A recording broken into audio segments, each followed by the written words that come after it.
everyone. Welcome back to Learning. Picture this.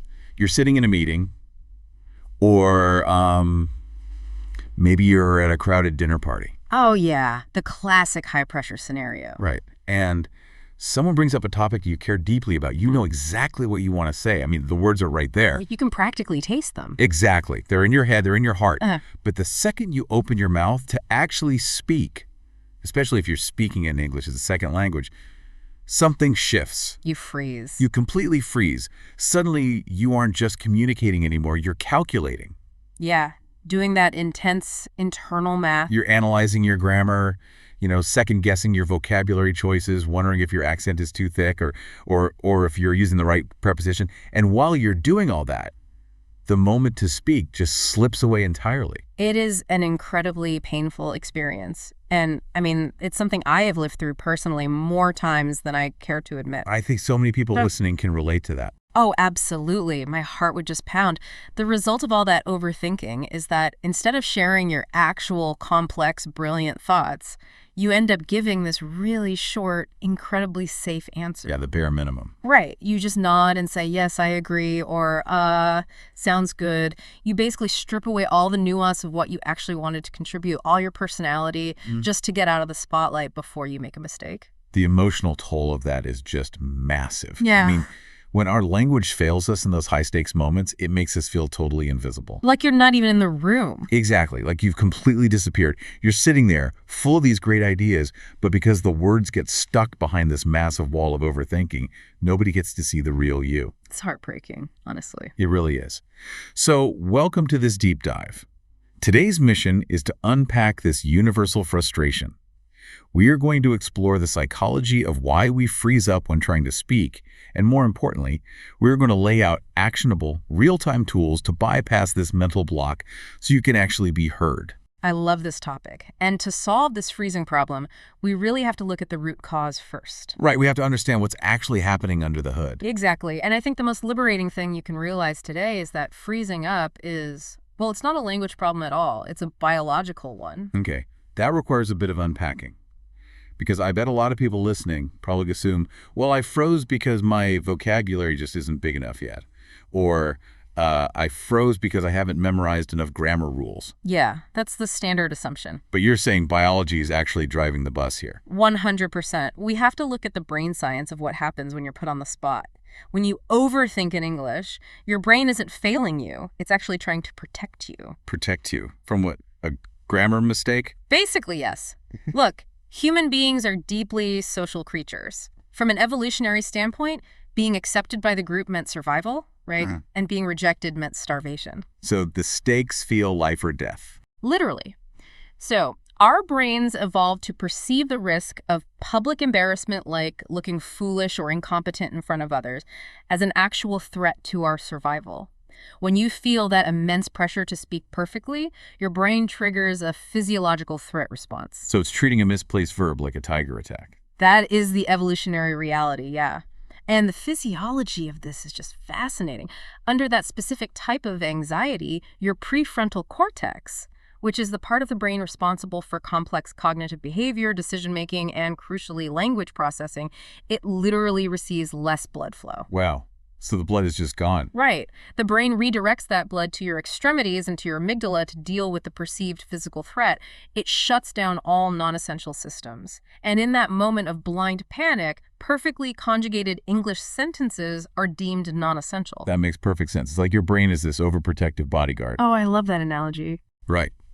In trying to save you from the perceived danger of a hostile crowd, the bodyguard just marches right onto the stage, unplugs your microphone, and drags you off. That is exactly what it feels like, unplugging the microphone. The irony is just wild.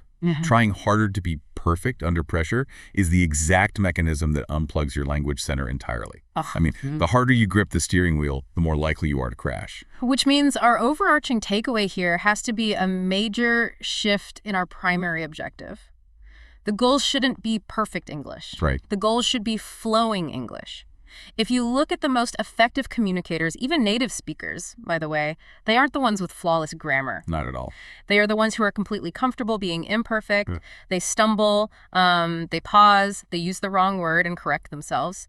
But the flow never stops because they never allow that bodyguard to trigger the threat response. Okay, so if our brain's hardwired response to pressure is to cut the power to our language skills, how do we keep the lights on? We need a backup generator. Exactly. We clearly need some kind of backup generator. We need pre-programmed tools to buy ourselves time and bypass that panic before the bodyguard unplugs the system. Which brings us to what we call thinking bridges. Yes, the vocabulary power block. These are specific go-to phrases that confident speakers use every single day. They are verbal safety nets. Because when your mind goes blank, just standing there in silence lets the panic build, right? The blood just drains from your prefrontal cortex. Exactly. Instead, you deploy a thinking bridge to keep the conversation moving while your brain catches up. Let's build out this toolkit for everyone. Let's do it. Okay, phrase 1. Imagine you're in a high-stakes meeting, and someone suddenly turns to you and asks a really complex question. Your mind goes totally blank. Instead of panicking, you use a time buyer. You say, "That's a good question. Let me think about that for a second." I use this one all the time. Notice what that does structurally. Instead of freezing in absolute terror, you're immediately acknowledging the other person. Saying, "That's a good question." It makes them feel heard. It validates them. Yeah, it softens the interaction. Right. And then you actively claim the space to pause by saying, "Let me think about that for a second." It sounds entirely natural, it conveys total confidence, and most importantly, it gives your prefrontal cortex the literal physiological seconds it needs to get the blood flowing again. You are essentially telling the bodyguard, "Stand down, we're safe, I'm just thinking." Spot on. But what about when you're already speaking? We've all experienced that awful moment where you start a sentence, get halfway through, and realize you are completely lost in your own grammar. Oh man, the worst feeling. You've dug a hole and you have no idea how to climb out. So phrase 2 is the rescue phrase for that exact moment. Yeah. What I'm trying to say is, Yes, because the urge there is to just trail off awkwardly and stare at the floor. But with this phrase, you just stop, take a breath, use that bridge, and then start a brand new, much simpler sentence. it instantly erases the messy first half of your thought. It really does. Mhm. The listener forgives the stumble immediately, and you get to start fresh without losing the floor. It's like a clean slate midair. I love that. Okay, phrase 3. Let's pivot to situations where you're on the receiving end of a lot of fast-paced information. Say your boss just rattled off a huge list of complex instructions. You don't want to just nod and say yes if you're secretly totally lost. This is where you deploy the verification stall, if I understand correctly. This one is absolutely crucial for work environments. It serves this brilliant dual purpose. First, obviously, it buys you significant thinking time. But second, it allows you to verify complex information without sounding incompetent. Right, you're taking control. Exactly. You say, "If I understand correctly, we're moving the deadline to Friday and reallocating the budget." It shows you're highly engaged, it clarifies the facts, and it gives you a moment to process the English without any pressure to generate an original thought yet. It's so professional. Okay, phrase 4. This is one that I know people struggle with conceptually. The phrase is, I'm not sure how to explain this exactly, but... Yes, the honesty phrase. Right, but I have to be honest. Doesn't admitting that you don't know how to explain something make you look incredibly unprepared? Especially in a corporate environment, it feels like waving a white flag and telling everyone in the room that you just aren't articulate enough to be there. I totally get why it feels that way. It's a very common fear, and it feels entirely counterintuitive. But the psychological reality of human interaction is actually the exact opposite. Really? How so? Well, communication experts call this an honesty phrase. When you use it, it doesn't make you look weak. It actually makes you sound more intelligent, more relatable, and far more authentic. Okay, walk me through the mechanics of that because it sounds like a trap. Think about it from the listener's perspective. When someone says, "I'm not sure how to explain this exactly," they are demonstrating humility. They're signaling to the room that the thought they have is complex, nuanced, and perhaps a bit abstract. Okay, I see where you're going. Psychologically, this naturally elicits a patient, supportive response from the listener. They lean in. They actually want to help you unpack it. It removes the adversarial sort of performance aspect of the conversation and turns it into a collaborative effort. Perfection constantly puts people on edge, but vulnerability naturally draws them in. Wow. So you're basically disarming the room. You're saying, I have a complex thought, bear with me as I translate it. I can see how that drastically lowers your own internal threat response, too. Exactly. You drop the armor. But let's say you push through, you explain your idea, and you can just tell from the blank expressions on everyone's faces that it completely failed to land. Phrase 5 is for this exact nightmare. The second draft bridge. Let me put it a different way. Because the overthinker's response to those blank stares is to panic, feel intense embarrassment, and vow to never speak again. Right, just sink into the floor. But the confident speaker's response is to use this exact phrase, let me put it a different way, allows you to try again, maybe using a different analogy or much simpler vocabulary, without any awkwardness. It shows persistence. Exactly. It shows the room that you value the communication enough to take another swing at it. It's incredibly forgiving. And finally, phrase 6. To wrap up a thought, especially if you've been talking for a while and feel like you might be losing the room, you just add, did that make sense? This is a huge one. We often get tunnel vision when speaking in a second language, right? We're so focused on just surviving the sentence that we end up talking at the person rather than with them. Oh, that is such a good point. Tagging, does that make sense? On to the end of your thought immediately invites the other person back into the dynamic. If it doesn't make sense, they can ask a clarifying question. If it does, they validate you, which builds your confidence for the next interaction. It's a partnership builder. These phrases are just incredibly practical. We have the time buyer, the reset button, the clarifier, the honesty play, the second draft, and the partnership builder. The ultimate toolkit. It really is. Yeah. But I want to guide us into a deeper mindset conversation here. Because having phrases to use in the moment is a fantastic safety net. But why are we so terrified of these mistakes in the first place?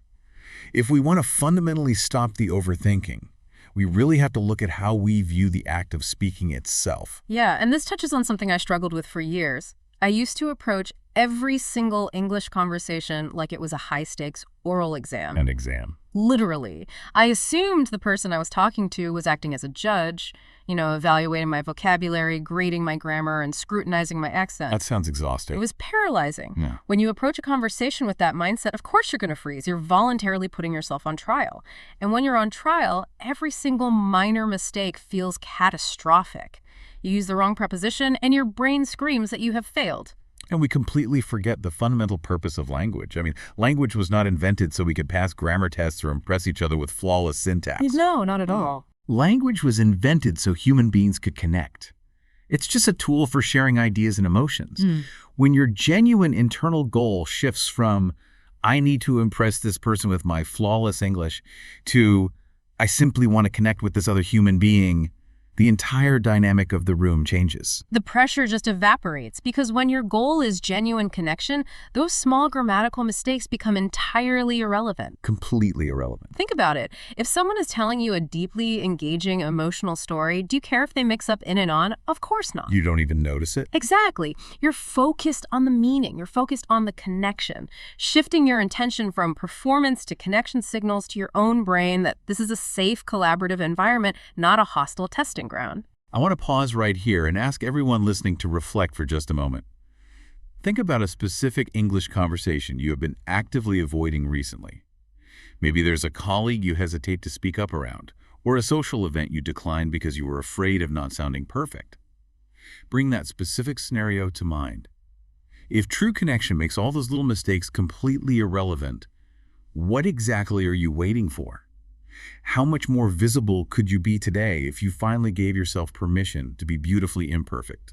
That is a profound shift in perspective, but, it does take active practice to make that shift permanent. Which brings us perfectly to the tactical side of things.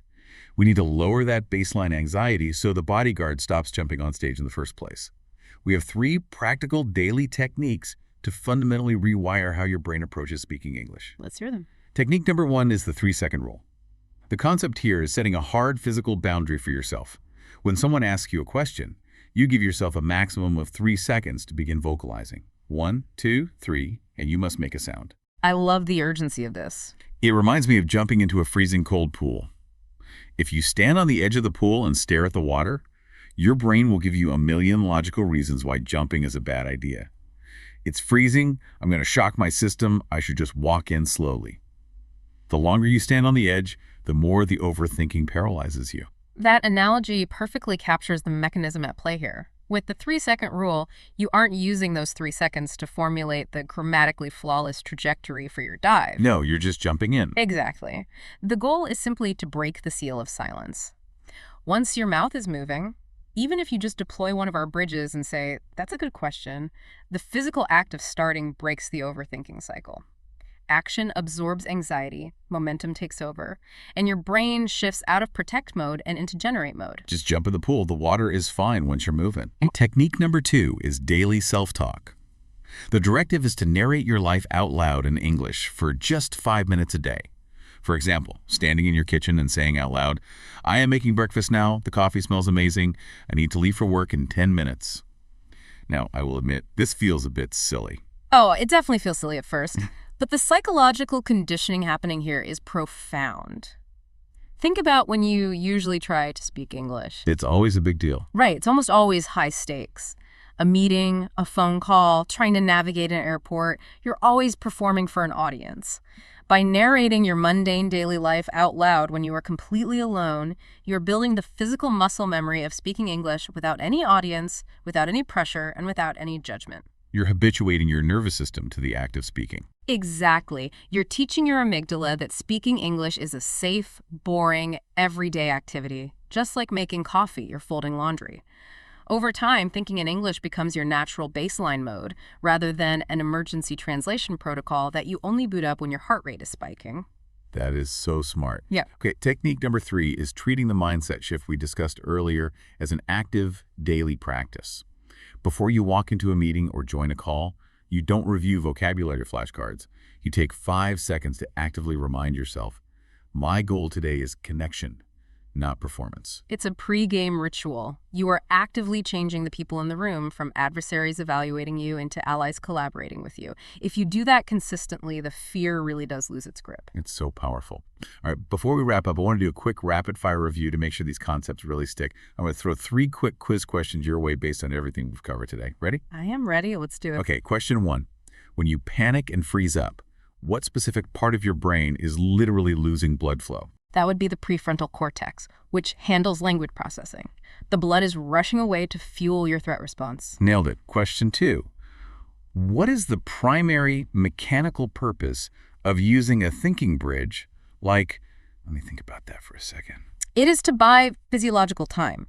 It keeps the conversation flowing naturally while giving your brain the literal seconds it needs to pull blood flow back to the prefrontal cortex so you can actually think. Perfect. And question 3, the most important one. If language is not a performance, what is it? It is a tool for human connection. Beautifully said. To recap our deep dive today, overthinking is a biological protection instinct, not a lack of intelligence. To bypass it, we use our thinking bridges to buy time and stay in the flow. And to rewire the brain long-term, we use the 3-second rule to jump into the pool, daily self-talk to normalize the behavior, and a relentless focus on connection over perfection. It really is a game changer. Now, knowledge is only power if you actually apply it. So here is your homework for the week. Look at the 3 daily techniques we just discussed. The 3-second rule, 5 minutes of daily self-talk, or the active pre-meeting mindset shift. I want you to pick just one of them. The biggest mistake people make with this kind of advice is trying to implement everything at once, getting overwhelmed and burning out by Tuesday.